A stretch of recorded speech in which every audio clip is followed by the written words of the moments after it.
The coverage of President Trump's indefatigable effort to make this country great again involves the Herculean effort to change the trading trajectory of this country, which has been placed under a crushing burden of a web of unfair trade arrangements resulting in American taxpayers being ripped off every single day. Only President Trump has the vision and the courage to say enough is enough. The United States of America has the great benefit of having the world's best deal maker as president. His actions on tariffs have illustrated to our enemies and allies alike that the United States is a nation that should not be taken for granted and whose fortunes are directly connected to the success of every other nation on this planet. Through this process, Americans and people of the world over have been reminded about how America has been taken advantage of, and that, courtesy of President Trump, we have a way to fix the damage done to this nation and the world by the global left. Now, with over 130 countries coming to renegotiate their trade relationship with the United States, President Trump has reset not just the trade environment, but has also reminded the world that respect matters and will be expected by President Trump and the people of this nation. In announcements for today as well, the State Department has canceled another 139 grants worth $214 million under Secretary Rubio's direction. As the Secretary said, quote, "The American taxpayers should not be funding misguided programs. We are cleaning up the mess the previous administration left and rebuilding an agency that's focused on putting America first." Now, let's look back to last weekend. Ambassador Stephen Witkoff conducted talks with the Iranian foreign minister, which were hosted by the Omani foreign minister. As the White House statement described, quote, "The discussions were very positive and constructive, and the sides agreed to meet again next Saturday. Our goal remains clear. In the words of Ambassador Witkoff, quote, "A deal with Iran will only be completed if it is a Trump deal.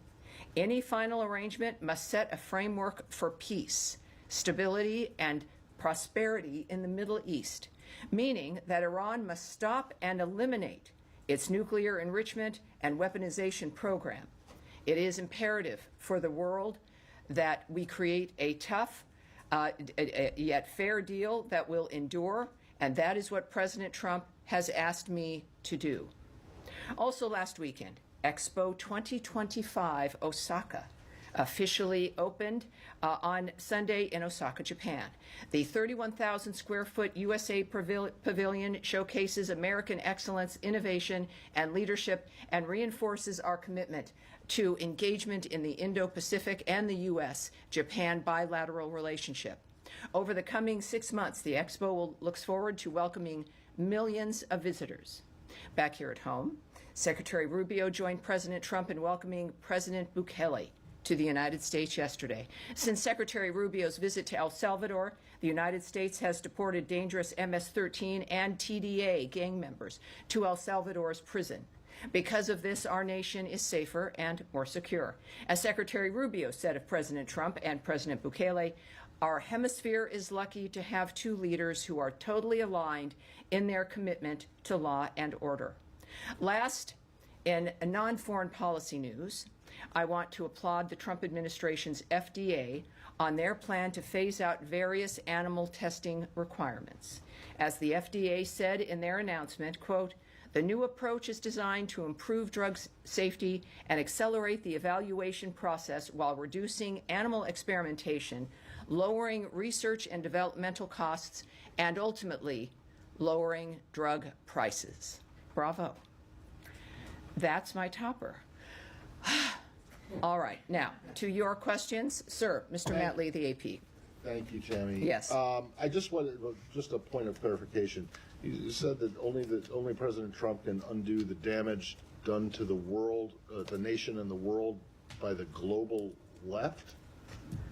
I know, surprising that it comes from me, isn't it? Surprising that comes from me. This has to do with, you're talking about tariffs, right? The whole world free trade, international trade regulations began after the Second World War. Well, I'm looking at one Eisenhower to Nixon, Reagan, Bush Matt, may I answer you? one, I know. and Bush two, Yes. and I'm. Yes. Hard Well, to you know, believe there's that something. Let me Are answer they you, part sir. of the global left? Let me answer you. Let me answer you. Everything that starts like, well, trade, there's always a good idea, right? You always have a really great plan and things move along and it's very good and it's very nice. And then time changes and the left gets control of certain aspects, certain countries, certain Congresses, and things begin to change and spending begins to increase and arrangements begin to change and are not necessarily as good for the United States. The fact of the matter is, at this point in time, we are on an unsustainable path, a burden that is crushing. You see it in the actions that this administration has to take regarding the budget of this entire entity. This becomes an addiction. It's an addiction to other people's money. And as Margaret Thatcher noted, of course, is that the main problem with socialism, sir, the main problem with socialism is that is when you run out of other people's money. Because that eventually happens. I know that's not perhaps satisfactory for the Associated Press. No, but I love you anyway, Matt. I love you anyway. But your question is, at least my answer to what your statement was, is that at this point in time, President Trump is the only person that can undo the leviathan that this trade framework became around the world. And he's doing it, and I've been watching this coverage, the pearl clutching. It's been remarkable. This is going to be one of the greatest resets of many resets that the Trump administration has implemented, and it's going to make a difference not just for the American people, but for all those countries that realize that this has to change. So it'll be better for the world over. My point was merely that, are you trying to say that all those presidents and who you just mentioned, Margaret Thatcher, are I part can't of the believe global it. left? I've just talked way too much already. I think I've answered that. Yes, sir. I think I've answered that. All right. So on the grants that you just said were canceled, I want to seg from this. Can you be more specific about what those were? The two, what was it, 139? Well, we'll get those details. More. What we do know is that the secretary himself felt passionate enough about this to tweet it himself. Oh, he did? And what I stated to you about his commentary was from his account, the secretary's tweet at 12:35 p.m. this afternoon. And I'll read it again because there's a couple more details here in the tweet. Under my direction, the State Department has canceled another 139 grants worth $214 million. The American taxpayers should not be funding misguided programs like building the migrant domestic worker-led movement in Lebanon or get the trolls out in the United Kingdom. We are cleaning up the mess the previous administration left and rebuilding an agency that's focused on putting America first. So those are two examples that the Secretary shared. There are, because I'm a mathematician, 137 more. And I'm sure at some point we will, I believe that, I'll tell you what, let's see if we can find the full list. And we'll move ahead accordingly. So, and that just segs into the broader budget question. You saw the reports yesterday and the day before about the OMB plans for a drastic reduction in the State Department, or the Function 150 budget, which includes state and USAID. What can you tell us about that? I can tell you that throughout the history of the United States, everyone has a budget plan. And everyone has ideas for budgets. And every president has a budget plan and sends it to Congress. And then Congress either accepts it or they have their own ideas, which happens more often than not. I can tell you that whatever you've seen in public was not released from this entity, was not released from this department, it was not released by the Secretary, that there is no final plan, final budget, final dynamic. That is up to the White House and the President of the United States as they continue to work on their budget plan and what they will submit to Congress. So I would suggest that you check with the White House. But the kinds of numbers, and what we tend to see, is reporting that is early or wrong or based on leaked documents from somewhere unknown, and then everyone writes stories about those things. And earlier, when I was speaking with our bullpen here, whom I love most of the time, it would be wise to be cautious before acting on every single element you see leading up to something as important as this budget coming in from President Trump. So we'll wait and see. Of course, again, these are not known or finalized or planned. Only President Trump has that information, and we're going to see it soon, I'm sure. Okay. All right. Thank you. Yes, ma'am. I'll follow up on that, though. there was some criticism from Democratic lawmakers about contributions to international organizations dropping by 89% from 1.4 billion last year to 169 million, including, quote, eliminating funding for the UN and NATO. Is that something that the department is considering, eliminating funding from those agencies? You know, that's from a story that is looking at a memo that was leaked or not from a plan that is a suggestion.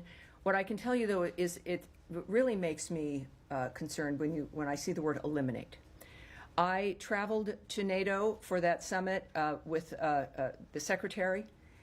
Every meeting, every moment, every time on camera, in every bilateral meeting, talking with the Secretary General, the one message, it was with several messages, but the singularly important message that everyone there cared about was the fact that the Secretary of State of the United States reiterated our complete commitment to NATO, as has the President of the United States. Now, what we also want in our commitment means that we want to make sure and help to make sure that the nations in NATO can actually deliver on the mission of NATO, which is to be a deterrent.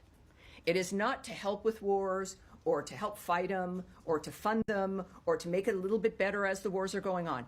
NATO was meant to be a collection of entities that would stop the bad actors from doing the bad thing, because it would be very, very bad for them if they did it.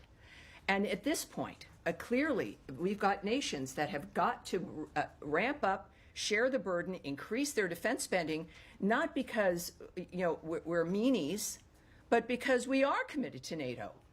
And NATO has to be the thing that it has been purported to be and expected to be at the beginning and wants to be. I have to tell you that there is recognition of this fact at NATO, the number of countries increasing their budget commitment to defense, the recognition that it was an important thing, without exception. And that's where, when we think about a story about eliminating funding to NATO, couldn't be further from the truth. This is about making NATO stronger, making NATO, well, dare I say, great again. But that's where it becomes like fear-mongering and understandably upsets people. But as I've said with the other review we've had with the foreign aid, some things will change, but it doesn't mean that we've changed our commitment to something, but it may look different. That if, in fact, other nations are coming together and raising their commitment and their contribution, perhaps the American contribution then does come down, and yet NATO is stronger. So that is, I think, part of what every family does, is looking out for each other, being honest, and providing solutions to that problem. So that story comes from the same speculation that has come from other documents that are moving about, when nothing could be further from the truth, and certainly commenting on numbers they might have is not helpful. There will be plenty to discuss when President Trump releases and sends to Congress his budget bill. Yes, sir. Thank you. I've got one on Syria and one on Yemen. Has the department made any decision, or is it reviewing potentially granting visas to any Syrian ministers for next week's World Bank and IMF meetings? Let's take that back. I don't have information on that. It's a good question, of course, with the meeting coming up, but I'll have that to you. And was it Yemen? Yes. We've obviously, the U.S. has been engaged in a military campaign over there for the past several weeks. Is the State Department leading any diplomatic path to get to whatever end result it is that the U.S. wants? We've seen reports that the U.S. is now looking at potentially supporting a ground invasion in Yemen, or supporting factions inside of Yemen to push ahead with the momentum after the military campaign. Well, I won't speak on any negotiations that may or may not be happening or diplomatic considerations.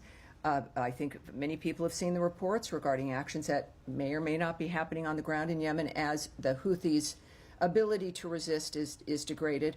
That's not something I can remark on. Of course, though, when we think about the nexus of the nature of what's happening in the Middle East, the United States has made its point clear, as the Secretary and through the President, through ceasefire work and the nonstop efforts regarding the issues in Israel and on the Gaza Strip, and certainly now in the remarkable fact that Iran is at the table regarding their condition, which has also been affected, of course, by the degrading of Hezbollah.